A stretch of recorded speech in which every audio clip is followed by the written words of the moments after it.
naqsu fakkeessuuf si waaqessu dhugaan ba'an waa'ee kee naaf dhiiguu kee naan fayyee dhugaan beekuun naqsu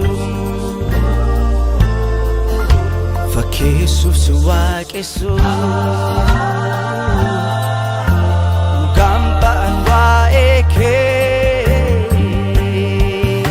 naaf dhiiguu kee naan fayyee. Maqaan koo Ayyaantuu Quufaan jedhama. Kanaan fi maqirra. Mee maal dhugaa baata Waaqayyo maal siif godhe? Waaqayyo waan gurguddaa lama naaf godhe.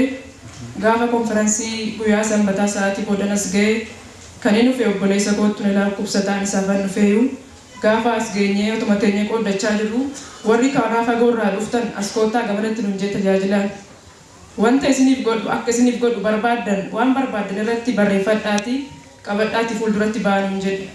Ani immoo obboleessi kiyya inni kubsataa isas keessa kan kootitti yaadeen barreeffadhe obboleessa abbaa kiyyaa sana kubsata isas barreeffadheetuman gaafanas ga'u yaada lamatu naa dhufe horii wayii lama na laabadee eefa badee amma ji'a 7 ga'ee jira.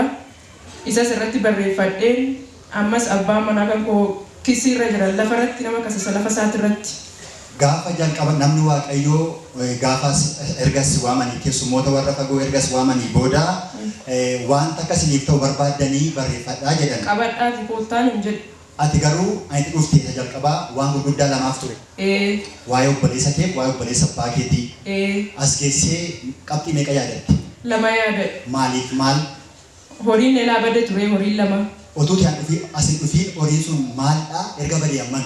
Roota 2 rimaadha isaan lachuu. Lamaan isaanii rimaa. Otuu asin dhufii durarraa ammam erga badanii? Ji'a 7 ga'anii jiru. Ji'a 7 ga'anii jiru. Tokko inni biraa.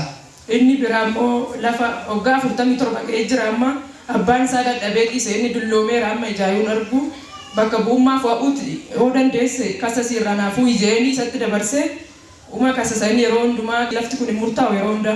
Eenyuuf abbaa manaa keetii nama eeggata. Dhaala abbaa isaa jechuudha. Kissii waggaa 47. Erga kissii jalqabee wanta sun waggaa 47.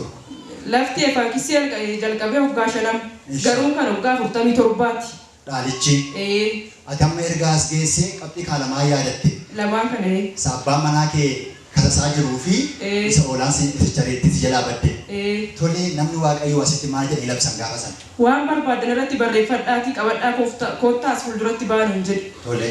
Yoo sanan qabadhee ba'ee galaa isiniif raawwatama jee bakka tokkotti nuufi kadhate. Tole. Nan galee gaafa hojja duree ollee qorkee inni karaa baadiyyaarra hojjeta. Qorkee jechuun facaasaa yookaan qixxata jechuudha. Tole. Otuma deemaa jiru ro'oonni tun hin ciciifti jee 4 taateerti amma hidaasii. Ro'oonni ji'a 7 dura badan gaafa abbaan manaa kee utuu inni motoraan deemu daandii irratti arge. Takka kaatteraa hottee dhuftee motora jala seente jee osuma deemaa jiru.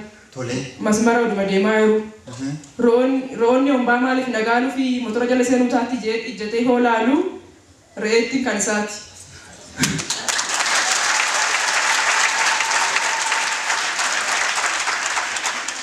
Inni dhimuma isaa motoraan deemaa jira. Baadiyyaa sanirra hojjeta yeroo hundumaa karumsan deddeebi'aa duraan hin argu garuu. Argeen beeku. Argeen beeku. Amma erga asii sagalee irratti ba'ee galaa wanta si yaaddan kun sinii ta'a jedhamee amantee deemtee asii sanbata kadhatamee facaasaa isaa inni dhimuma isaatu deemu reettii dhuftee kaatee jala galte. Tolee ni ture.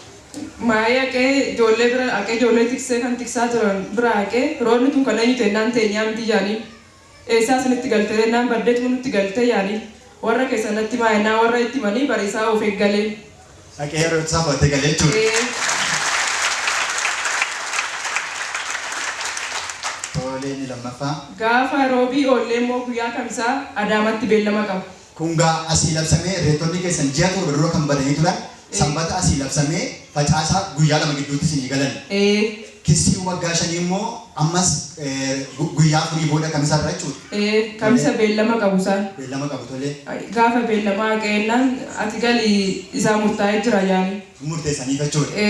Raggeessanitti buusaa gooftaa kanaaf galata keessan fidaa. waan itti yaaddee lafa kaanti namni waaqayyo sagalee sii baase sii raawwate jechuudha tokko tokko gidduutti. Mees akkasiif godhe kana waaqayyoof maal jettaa? Ani waaqayyo numaan jiru ilillee guddaa. Keessatti buusaa galateeffatu.